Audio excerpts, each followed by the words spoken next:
Hello students, welcome back to this online course of engineering mechanics. So we have completed our first unit. So today we are going to start our next unit, that is plane truss.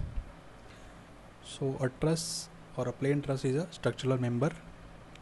You might have seen the over bridges which are made up on the rivers. So maximum they are of the truss kind. So we will see how we are going to analyze the truss and what are the important components or important factors. So a framework composed of members joined at their ends to form a rigid structure is called truss. Okay, bridges, roof supports, derricks and other such structures are common examples of truss. So at airports, if you might have visited the airport, so the top roof at the airport, it is made up of truss only.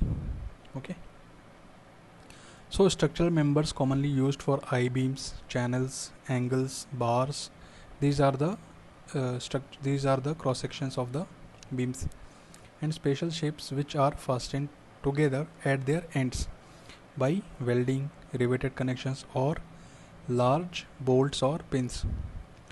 So welding, rivet and bolt you will be studying in the design of steel structures, I think in the third year. So just for time being, just try to understand these are the structural members. When the member of truss lie essentially in a single plane, the truss is called a plane truss. So there it is not like only plane trusses, there are space trusses also. Space trusses are they are the 3D structures. So they are not, all the members are not in the same plane, but a truss which in that all the members of the truss essentially lie in a same plane. If only one plane is there, in that plane all the structures are lying, then that truss is termed as the plane truss. Okay, so for bridges and similar structures, plane trusses are commonly utilized in pairs with one truss assembly placed on each side of the structure. So bridge, you might have seen the railway bridges. So the train is passing over the rails. So on both the sides, the steel structure you might have seen, that is nothing but a plane truss only, because it is in a single plane.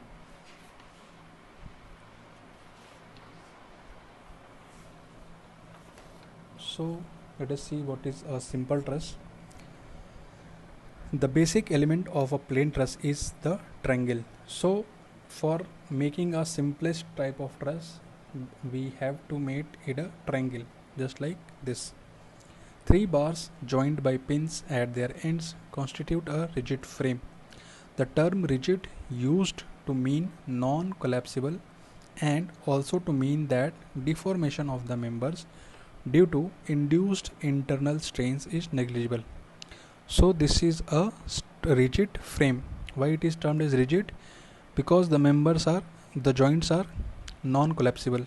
If we are applying some force, this joint will be intact here itself, and the internal strains are negligible in each of the members due to the external load. On the other hand, 4 or more bars pin jointed to form a polygon of as many sides constitute a non-rigid frame. Okay, so this is a non-rigid frame. Why it is non-rigid? Because if we apply a load here, so this is hinge, this is hinge, this is hinge. So what will happen? This will collapse. It will not be able to retain its shape. So that's why it is a collapsible or non-rigid frame. But what we can do to remove this problem? We can make the non-rigid frame rigid or stable by adding a diagonal bar. So we can join a bar here or here. Then what is going to happen? We will be having 2 triangles, and a triangle is a rigid and stable. So we can make the non-rigid frame rigid or stable by adding a diagonal bar joining A and D or B or C, A and D or B or C, B and C. and thereby forming two triangles. We can extend the structure by adding additional units of two end connected bars such as D, C or AF. So we can extend, it is nothing like we can only have 3 members or 4 members. We can, as per our requirement, we can add as many numbers as possible. So this was the basic frame ABC. So we have extended it, we have joined 2 members here, and if you want to exceed more, so we can join 2 members here or 2 members here. So in this way we can expand the truss. So we can extend the structure by adding additional units. In this way the entire structure will remain rigid. So only triangles are there, so the structure will remain as a rigid frame or rigid structures.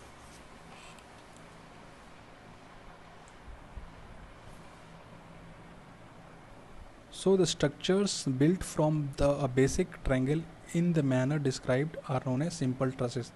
So the whatever we have discussed here, the resultant structure will be termed as simple truss. When more members are present than are needed, okay, to prevent collapse, the truss is statically indeterminate. So what is the name suggesting? It is something which cannot be determined. That's why the term indeterminate is coming. Indeterminate means something which is not determinate. We are not able to determine something. What is that something? We will learn in the coming minutes or in the next lecture maybe, or maybe this lecture only.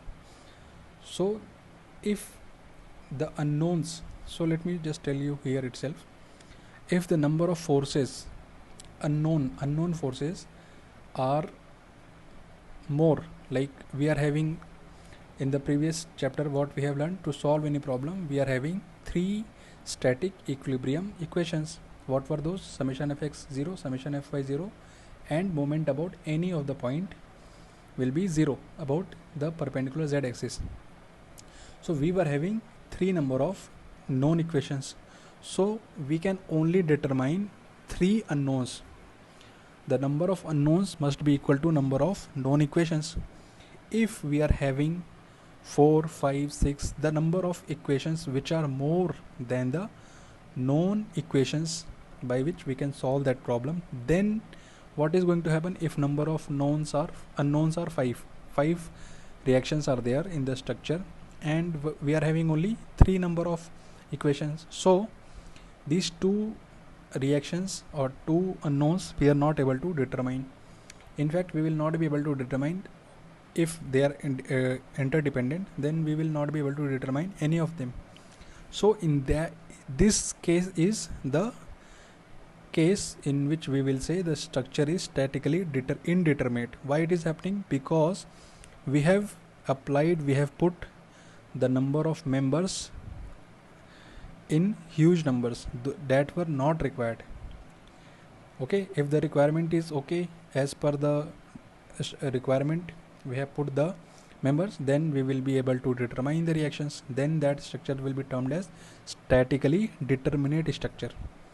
So a statically indeterminate truss cannot be analyzed by the equations of equilibrium alone, because number of unknowns are more.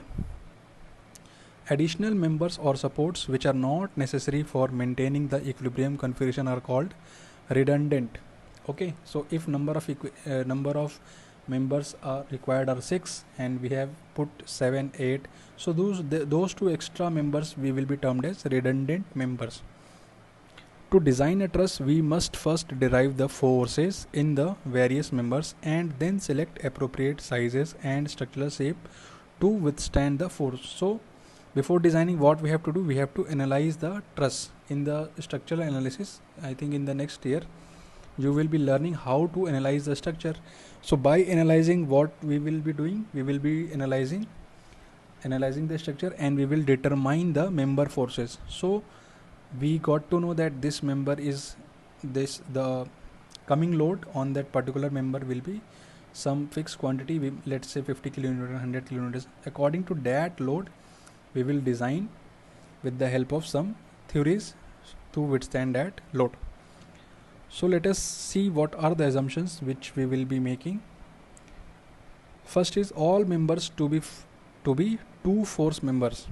A two force member is one in equilibrium under the action of two forces only. So you can see this is a member. It is having only two forces, one here and one here. It can be tension, it can be compression. So anywhere you are cutting the member, you will be having only two forces. Each member of a truss is normally a straight link joining the 2 points of the application of force. So between 2 points of joint, only one member will be there, and that member will be acting as a link, okay, between those two supports. The two forces are applied at the ends of the member and are necessarily equal, opposite and collinear. So equal, opposite and collinear, so they are acting, the line of action is same only. This is clear by the diagram. Okay, so this was the first assumption. What is the second assumption? The ends of the members are pin connected. Okay, members are connected by pin. The loads act only at the joints. This is very important. Okay, the loads are acting at a joint if it is a simple truss. If it is not acting on joints, then it will become a frame. That you will be learning in the structural analysis part. So in this we are going to focus on simple truss. So for simple truss, the force of application should be the joint only. Self weight of the member are negligible. Okay, members are having either uniform cross section throughout, or if they have varying cross section, the centroid is located along the same longitudinal line. Okay, so this we will be seeing when we will be doing some examples. So let us see truss connections and supports, how the connection is made, how the supports are provided to a truss. When welded or riveted connections are used to join structural members, we may usually assume that the connection is a pin joint if the center line of the members are concurrent at the joint. So center line will be concurrent, and concurrent means all the forces are meeting at a same point. So in this way, the joint or the support we have to design so that all the forces are passing through a same point. We also assume in the analysis of simple truss that all external forces are applied at the pin connection. So forces are applied at the pin connection. This condition is satisfied in most trusses. We have to satisfy for plain truss. In bridge truss, the deck is usually laid on cross beams which are supported at the joints.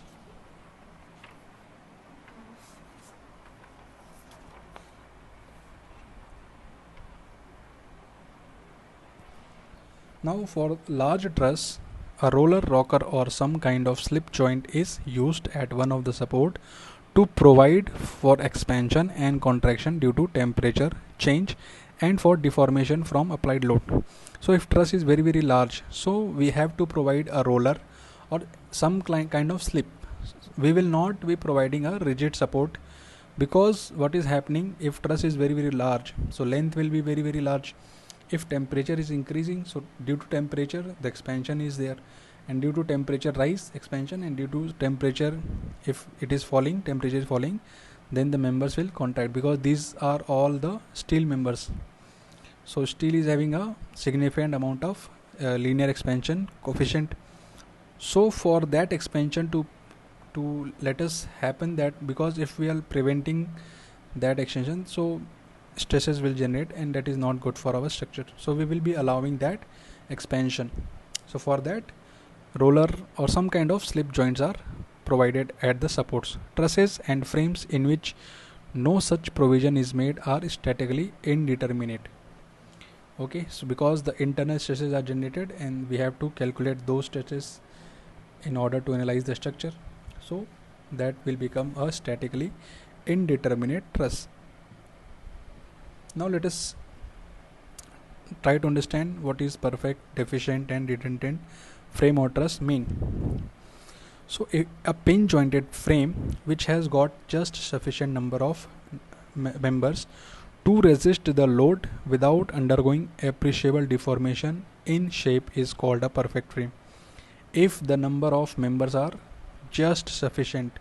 If it is required is 5 and we have provided 5, then it is a perfect truss. Triangular frames is the simplest perfect frame and it has 3 joints and 3 members. So a triangular member is the simplest perfect frame. It is perfect frame. Why it is perfect, how we are going to calculate this, we will be seeing in some time. So triangular truss, joint 1, joint 2, joint 3 and 3 members. It may be observed that to increase one joint in a perfect frame, 2 more members are required. So if we want to increase a joint here, so what, to make this a triangle we have to join this, so we will be getting this kind of structure. So for every extra joint we have to provide 2 members. Let us say we want to provide one more joint, so 2 more members we have to add. So by this logic we will be calculating the formula. Hence the following expression may be written as the relationship between the number of joints and the number of members in a perfect frame. So in a perfect frame, member should be joint minus 3, or you can say at every joint there are 2 members. So for, and 3 is the simplest truss, so we have to reduce. So if we are taking the difference of these two, we will be getting the number of members. So if the members and the number of joints are satisfying this equation, m is equal to 2j minus 3. So what you have to do, you have to calculate m, you have to calculate j, and 2j minus 3 should be equal to m. If it is coming equal, then this is a perfect frame. If member is coming greater to 2j minus 3, so this means we have provided more number of trusses, so that will become a redundant frame or redundant truss. It will be statically indeterminate. If member is less than this value 2j minus 3, it is a deficient frame. But this is only a perception. Let us see how this can be wrong also. So however, the above equation gives only a necessary, it is a necessary condition for if frame is perfect, it has to be these perfect, redundant, deficient, these 3 conditions should be satisfied, but this is not a sufficient condition of a perfect frame. So you can see like number of members if you want to calculate is same, like first let us see the joints, 1 2 6 joints here and 6 joints here. Okay, and what is the problem coming here, and let us count the number of members. So first count these, 1 2 3 4 5 6 7 8 9. M is 9, J is 6. What is here? M 1 2 3 4 5 6 7 8 9. M is 9, J is 6. So 2j is 12 minus 3 is 9. Here also 2j is 6 into 2. 2 into 6 minus 3 is 9. So this is okay. This truss is statically perfect. But if you see here, if you are providing a load here, these are 3 continuous hinges. If anywhere you are saying 3 continuous hinges, hinge cannot take any moment, it will collapse. So this is not a stable structure, even though it is a statically determined structure, but it is not a stable structure, or we cannot say it is a perfect frame. Just because it is satisfying this equation, we cannot say this is a perfect structure. We have to check the compatibility of the structure also. Okay, so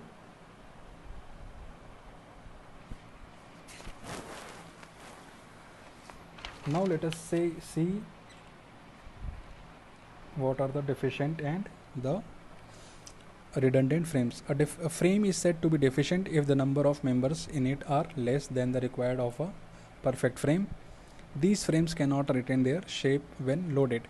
So let us see Here joints are 1 2 3 4 and the members are 1 2 3 4. So 2j minus 3 is 2 into 4 minus 3. So requirement is number of members required are 5, but here only 4 members are there. So it is a deficient truss. To make it perfect, we have to apply a member here or here, so that it will be satisfying that equation. Here also we can see 1 2 3 3 continuous hinges are there, so it will collapse. Now let us see this. Joints are 1 2 3 4 5 6. 6 into 2 is 12 minus 3. 9 number of members are required. And how many we have provided? 1 2 3 4 5 6 7 8 9 10 11. So it is greater than the requirement. So this is a redundant frame. So in this way you can say that a frame is a perfect frame, or a redundant frame, or a deficient frame. So in the next lecture we are going to see the method of analysis of the trusses, simple trusses.